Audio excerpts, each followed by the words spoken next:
nightmares in my head. I fear that the thoughts build up until I can't hear, that my mind fills up into a creature, and it haunts me somewhere much deeper. Anxiety, filling up every space, no privacy. And silently, it could build and build until you finally see. Whoa. Je voulais depuis longtemps faire une vidéo sur la question des faux témoignages, parce que en fait j'ai été confrontée personnellement à beaucoup de gens que j'ai eu en consultation, des hommes,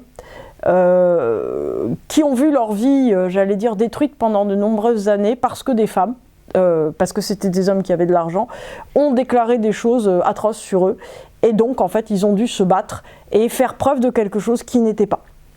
La première chose qui est très importante en fait, c'est que l'idée qui vient à tout le monde quand quelqu'un est accusé, c'est non pas de se dire le pauvre ou la pauvre, c'est de se dire il n'y a pas de fumée sans feu.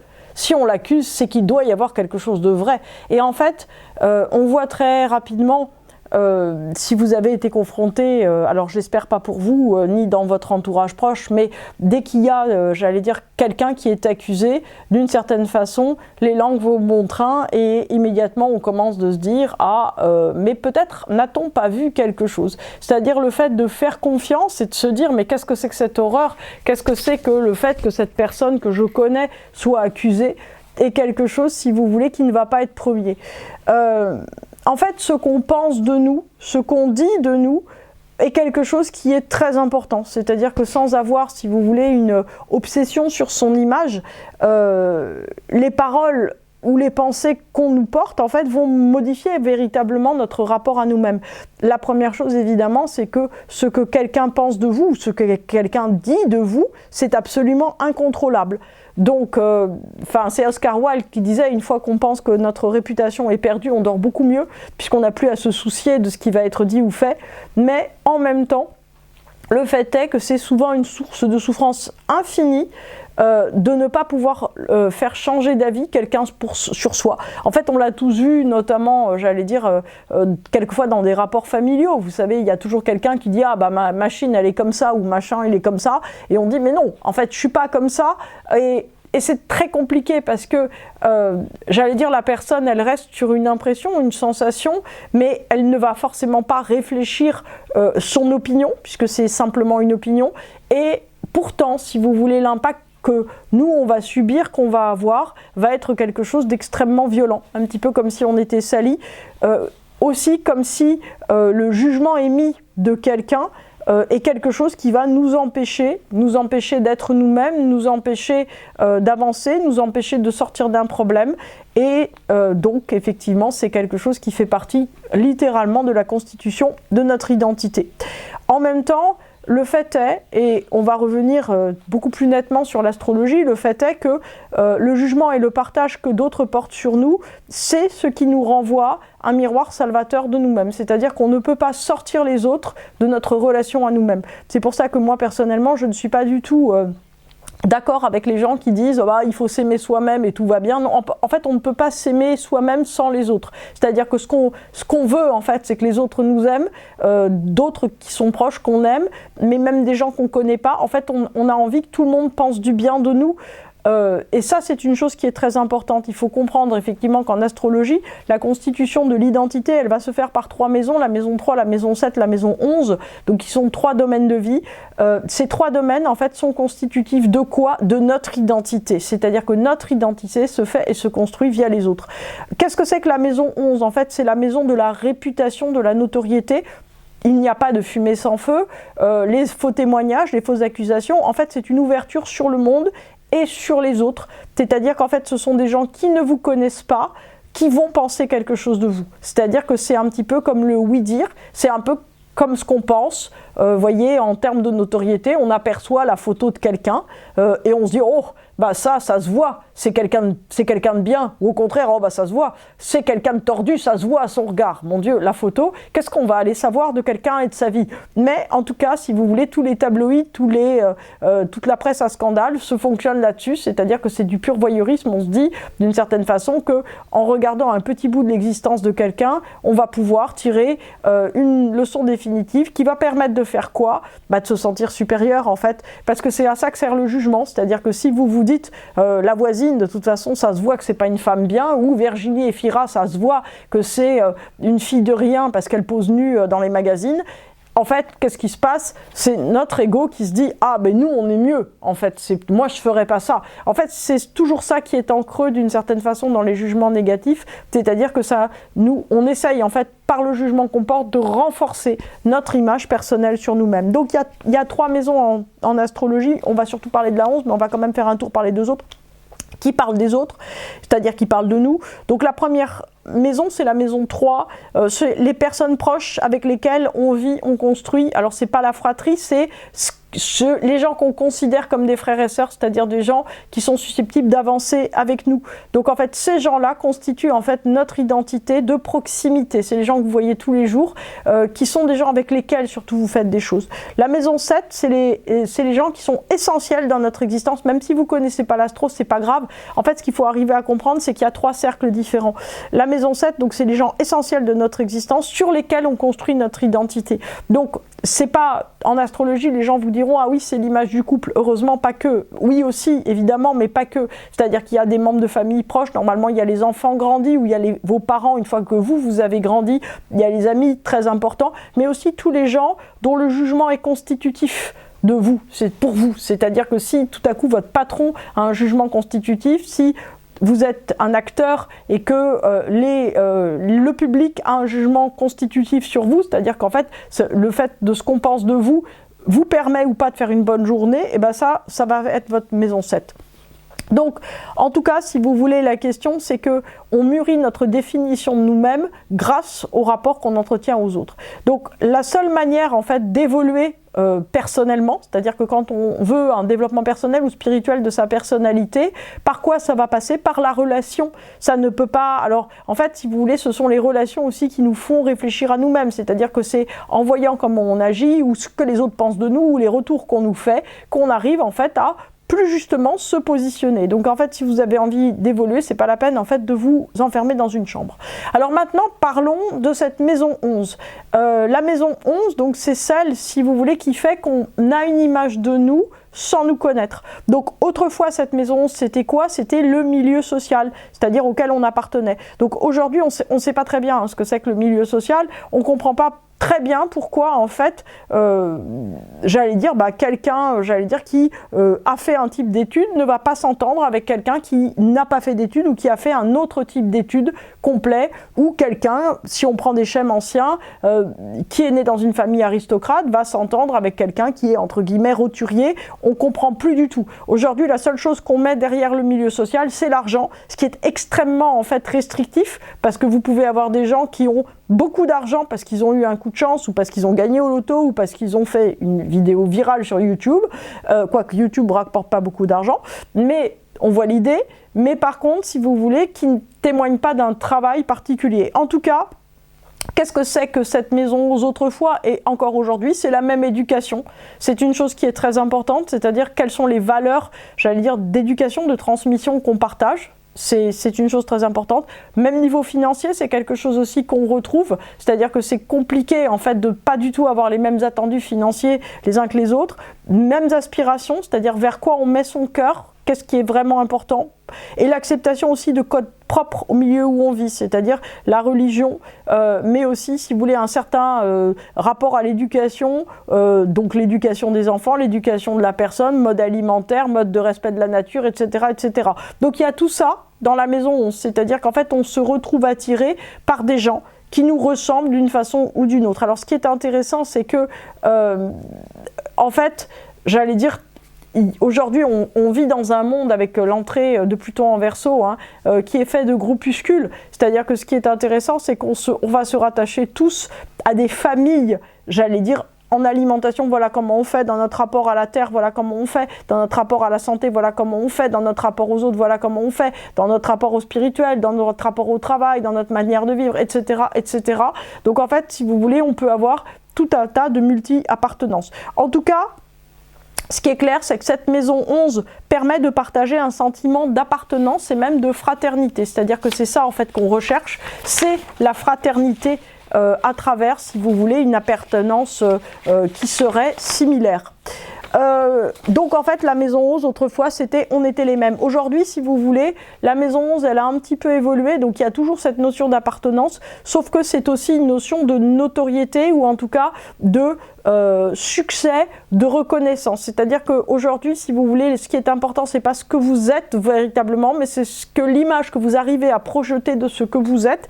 En gros tout le monde devient vendeur de sa propre activité, c'est-à-dire que en gros vous avez des diplômes, ok, mais en fait comment on vous connaît, qu'est-ce que vous êtes capable de faire plus que d'autres. C'est-à-dire que l'idée, d'une certaine façon, c'est moins ce que vous avez acquis, mais ce que vous êtes capable de manifester. Donc en fait, on se retrouve dans une sorte de confrérie sociale à travers le résultat et aussi le type de message en fait, qu'on arrive à passer. Donc en fait, ça admet beaucoup de concurrence et donc beaucoup de stress et ça fait perdre la cohésion de la maison 11. On est dans l'ère du Verseau. Donc la cohésion, si vous voulez, elle va venir non pas d'une appartenance, j'allais dire placide et douce à des mêmes idéaux, à des mêmes aspirations, etc. Elle va venir du fait qu'on partage tous une même concurrence. Voilà. Le point, si vous voulez, c'est que faisant ça, on a perdu tous les critères pour juger. C'est-à-dire qu'en gros, si vous voulez, quelqu'un qui fait quelque chose qui marche formidablement, qui lui permet de gagner beaucoup d'argent, etc., devient quelqu'un de successful qui est formidable, alors qu'autrefois, si vous voulez, on regardait l'éducation, l'argent, la manière de s'habiller, la manière de manger, la manière de ceci, la manière de cela, bref, il y avait tout un tas de choses. Donc, avant, en fait, si vous voulez, là, avant c'est quand ? On va dire avant 1970, avant 1968. Et ça a évolué depuis. En fonction, on va dire, de votre milieu social, des codes, des valeurs, des jugements, tout ça, ça allait de soi. En fait, si vous voulez, il y avait plein de choses qui n'étaient pas remises en cause. Aujourd'hui, tout est mis, en fait, en pâture à une sorte de voyeurisme, hein, à tout le monde, où tout le monde, en fait, sans critères, sinon, si vous voulez, le critère du flux permanent, donc de tout qui recouvre tout, va juger et en tout cas commenter ce qui vous arrive. Voilà. Donc, on est dans un monde qui a réellement perdu son ancrage. Et en fait, qu'est-ce qui reste comme ancrage ? L'image, c'est-à-dire la seule valeur repère, c'est la valeur très très volatile et changeante de l'image que vous projetez. Donc, l'image, c'est pas un refuge en fait, c'est comme une arène où les lions ils viennent vous dévorer, c'est-à-dire que vous avez intérêt en fait à être extrêmement rapide en fait pour mater vos lions. Donc, quoi que vous pensiez, en moins de 2 heures, en fait, vous pouvez trouver des gens qui pensent l'inverse de vous et un courant de pensée auquel vous allez vous rattacher aussi. C'est-à-dire qu'en fait, vous pouvez toujours trouver des gens, à chaque fois que vous prononcez une phrase, qui vont être d'accord et contre vous. En fait, il y a un extrême flux qui caractérise notre monde et qui nous pousse à quoi ? En fait, à renforcer notre identité, mais en fait, notre identité devient notre image. Le problème, c'est qu'il y a des ratés.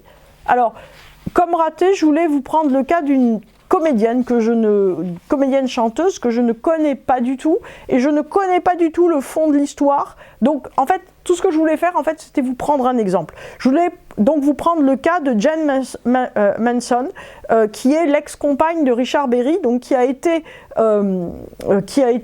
accusé par la fille de Richard Berry sur des faits de glauque, de sexualité, etc. Pour des faits remontant à 40 ans, elle est accusée, cette femme, d'avoir participé à des agressions sexuelles par la fille de Richard Berry, ou la belle-fille, je sais pas, j'ai pas très bien compris. Donc en tout cas, le point qui est important, c'est que moi je vais pas vous dire elle a fait ou elle a pas fait. C'est pas mon problème. En fait, je suis simplement justement sensible à l'image et à ce qui se passe dans son thème. C'est-à-dire que c'est une femme, et c'est ça qui m'a frappée et qui m'a donné envie aussi de faire cette vidéo, qui, lorsqu'elle a dû aller à une audience, en fait, elle a eu un arrêt cardiaque qui est le syndrome en fait du cœur brisé, dont elle s'est remise, donc ses jours ne sont plus en danger, mais en fait, elle a été tellement heurtée, tellement malheureuse, et elle a déclaré elle-même, ça fait 3 ans que je ne dors plus, de ces fausses accusations, qu'elle essaye désespérément, en fait, elle se pourvoit dans toutes les cours possibles françaises, et même, je crois, européennes, pour essayer de prouver quoi ? De laver son image, pour qu'il y ait des endroits dans les journaux où on dise « Jane Manson est innocente des faits ». Donc nous, on ne va pas rester sur le sujet, on va rester en dehors du sujet, et on va juste supposer que c'est faux. Ce qui est possible, en fait, a autant de possibilités que c'est vrai. Moi, en tout cas, quand quelqu'un me dit « quelqu'un a fait quelque chose », ma première remarque, c'est pas de me dire « ah, mon Dieu, mais je le savais bien, il n'y a pas de fumée sans feu », c'est de me dire « bah, si ça se trouve, c'est faux ». Ou en tout cas, partons du fait que c'est faux. Donc, si on se dit que c'est faux, voici une femme donc, qui a un peu plus de 70 ans maintenant, je crois, 72, c'est un petit retour des nœuds. Voici une femme donc, qui est traînée dans la boue. Tout le monde a une idée de son procès, puisque effectivement les gens adorent les histoires comme ça, donc en fait on en parle beaucoup dans les journaux.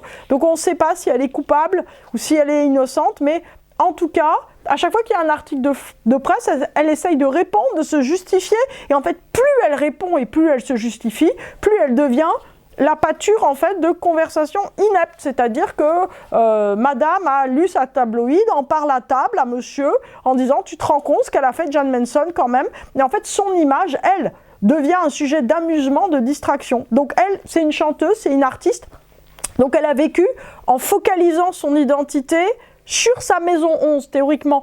Qu'est-ce que c'est qu'être comédien ou artiste? C'est être quelqu'un en fait qui donne sa totale identité. Alors c'est une image, mais en fait l'identité elle est tout près derrière cette image et qui donne son image complètement, j'ai envie de dire, au monde, puisqu'elle n'existe plus que dans le regard des autres. Donc en fait elle n'arrive plus à en sortir, elle est complètement prise dans le filet de l'emballement qui salit son image. Et elle se sent jugée, accusée, elle n'en dort plus, etc. On retourne à la fumée sans feu. Donc c'est un cas extrême, évidemment. Maintenant, si vous voulez, la question, c'est que donc c'est une femme d'un certain âge. Aujourd'hui, en fait, on est tous des Jan Manson. C'est-à-dire qu'on est tous des gens qui, à un certain moment, confondons notre identité avec notre image. Ce siècle, il nous appelle à ça. Donc, ce qui se passe, en fait, c'est que ce qu'on pense de vous, ce qu'on dit de vous, vous ne le contrôlez pas, mais c'est en même temps, j'allais dire, le seul critère, le seul repère que vous allez avoir sur votre identité. Donc, c'est quelque chose, si vous voulez, qui nous rend en même temps hyper vulnérables et qui, normalement, si les choses sont bien faites d'un point de vue spirituel, doit nous faire comprendre à un certain moment que la ronde d'image est infinie et qu'en fait, on ne l'arrêtera jamais. C'est-à-dire que on peut penser quelque chose d'affreux de vous, le lendemain on pensera quelque chose de formidable, et ainsi de suite, et encore affreux, et encore formidable. Donc, en conclusion, faites comme cette fable bouddhiste qui disait la chose suivante, qui disait, c'est un maître bouddhiste qui envoie un jeune disciple bouddhiste dans un cimetière, et il lui dit, cette nuit, tu vas faire des louanges aux morts, et tu vas leur dire combien ils ont été formidables, etc., etc. Et tu reviens me voir le lendemain matin pour me dire, en fait, comment ils ont réagi. Évidemment, le disciple, il revient le lendemain matin et il dit, il n'y a pas eu de grande réaction, en fait, ça s'est rien passé, j'ai parlé tout seul toute la nuit. Très très bien, lui dit le maître. Ce soir, en fait, tu iras les insulter le plus violemment possible en salissant toute leur mémoire. Le disciple retourne, il s'exécute à la manière dont le maître lui a demandé de le faire, et puis revient, il dit... Et alors, quelle a été la réaction cette fois? Le disciple dit, en fait, toujours rien. Voilà. Il n'y a pas eu de fantôme, il n'y a rien eu, personne ne m'a rien dit. À un moment, j'ai cru qu'il y avait quelque chose, mais non, en fait, c'était juste un lapin. Il n'y a rien eu, en fait. Et voilà. Et en fait, le maître dit, en fait, la question, c'est que, quoi qu'on dise de toi, tu dois savoir, d'une certaine manière, que ce sont des paroles qui s'en vont dans le vent et qui se changeront infiniment. Donc, ton identité est différente de ton image. C'est tout ce qu'on peut en fait arriver à souhaiter à notre monde avec l'arrivée de Pluton en Verseau qui va décupler ce jeu d'images dans l'absence totale de critères et de valeurs. Jouez avec les images autant que vous le souhaitez, mais sachez que ce ne sont que des images. Sometimes it could be a little tough, I just need to feel like the end's in sight for me. But let's be really real, anxiety can foggy all this stuff. I've been feeling weird, I can't seem to focus good enough. Nothing's really clear, sometimes it could be a little tough. I just need to feel like the end's in sight for me. But let's be really real, anxiety can foggy all this stuff.